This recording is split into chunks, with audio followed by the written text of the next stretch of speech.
Hi guys, welcome to my channel and this is Marco Polo TV. Let's quickly digress on what happened with our international boxer, Anthony Joshua, last week. There's a whole story though, but I've taken my time to see how I can analyze this and bring out safety measures and bring out, what people will learn at the end of everything. Because for me, I believe that whatever happens, it's just a measure, it's just an idea, it's an opportunity for us to learn so we can do the right thing. Okay? Most of these things, when it comes to safety topics, most of this is not teaching in school. In fact, I'm not saying any university where they teach students about safety generally. They don't. And that's why I always tell people safety is it's an institution on its own. And it is high time the federal government start, putting safety as a department, as a course in our universities. It's very important because so many Nigerians today, so many Africans today, they are dying because of lack of safety ideas, lack of safety orientation. First of all, I would like to say, may their soul rest in peace. And I'm just trying to wrap up my head like, what will Anthony Joshua tell the family of these two guys? You invited your friends to come to your hometown to enjoy life with you, to enjoy Xmas with you. At the end of the day, you're going back with their cows to their parents. It's just unfortunate. It's highly unfortunate. Black man will always tell you, it's juju. Yes, now. It's black magic. I've used them for money rituals. The white man is not like that. The white man think differently. It don't happen, we say, it don't happen. But let's analyze what happened. If you look at that incident very well, that truck was literally parked by the side of the main road, like very far from the main road, very, very far, outside the main road. So if you ask me, I will tell you for the fact that car, Anthony Joshua, was inside. The car was over speeding, if you ask me. The speed was too much. Because according to the news, that the car tried to overtake a car in front of him. And unfortunately, there was a truck and he, went under the truck.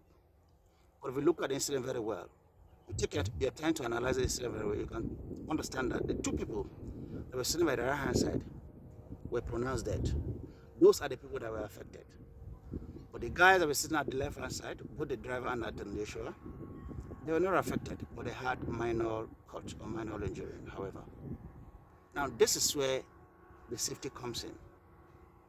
Now, when you're boarding a car, it's very important you make yourself available so you can be able to sit at the back of the driver. Always sit by the side where the driver is. It's very important.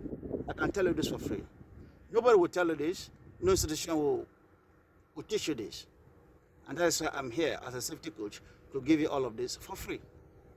Always sit where the driver is. I can tell you because whatever happens, any challenge that the driver have at the front, he will always try as much as possible to examine himself, to exonerate himself, to save himself first before any other thing.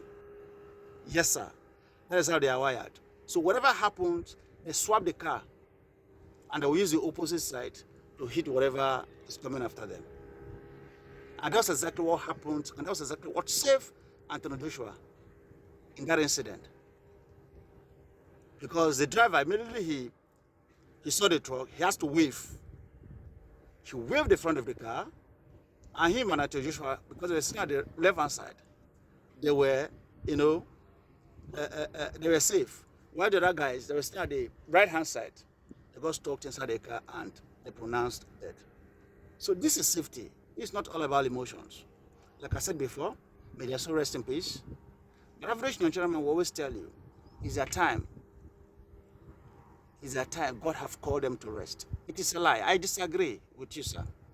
Because even in that same Bible, God have made it clear that we should live and grow old. So why must God contradict himself? Those guys are young guys, for crying out loud. So most times, people died out of ignorance. People died out of, safety orientation. People died out of negligence. They don't have safety ideas. Are you telling me today that if you climb 10-story building and from that distance, you jump to the floor, you think you can survive? And tomorrow you tell me it's God. Most times our deaths today are caused by human beings. They are caused by you and I, us. That car number one was over speeding. I can tell for free. The speed was much. Secondly, that driver is not properly trained. That driver is not properly trained. You know what and what he needed to do before overtaking a car that's in front of him. That is for free. Nobody should come here and blame that truck that was parked by the side of the road, because that truck was parked very far from the road, like very far from the road, very, very far from the road, which is normal. We see it every day. We see it every day. If you want to tell me about the one that happened here in Odile Road, when the same truck broke on the center of the road, a truck broke down the center of the main road, just here at Odile Road, and the owner of Greenwood Hotel, a very rich man, went to party. After the party, entered his car and straight was driving down to Amadi, and guess what?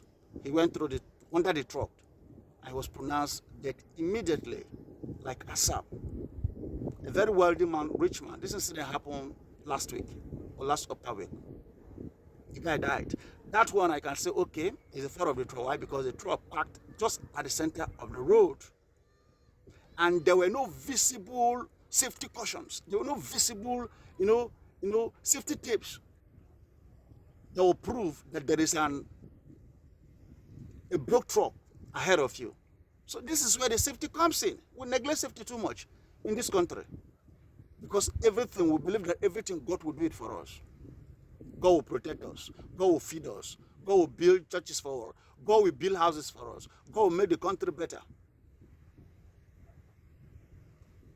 This thing doesn't work like that.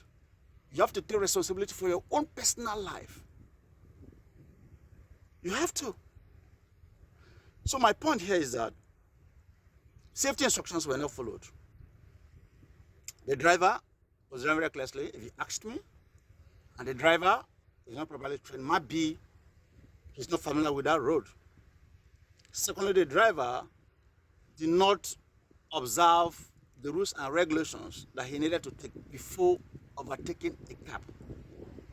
Yes, there's a high speed or in a major road.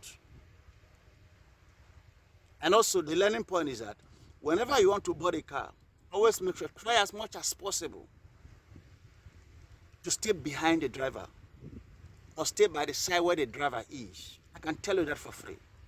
I'm telling this for a fact. I've seen this work perfectly. Because whatever happens, any challenge that the driver faces up there, he will always try as much as possible to save himself. He will definitely swap. When he swapped the head of the car, get what? When he swapped the head of the car, the people by the opposite side will feel the heat. And that was exactly what saved Anthony Joshua. Yes, I can tell you this for free. So whatever you're doing, it's important. You take safety very, very serious. Safety is life. Safety is life. If not, you're going to cry. You will cry. The last command of a fool, according to Gege. I've said my own. If you like, you learn. If you don't like, continue with your emotions. Thank you, guys. I'll see you some other time. Cheers. Love you all.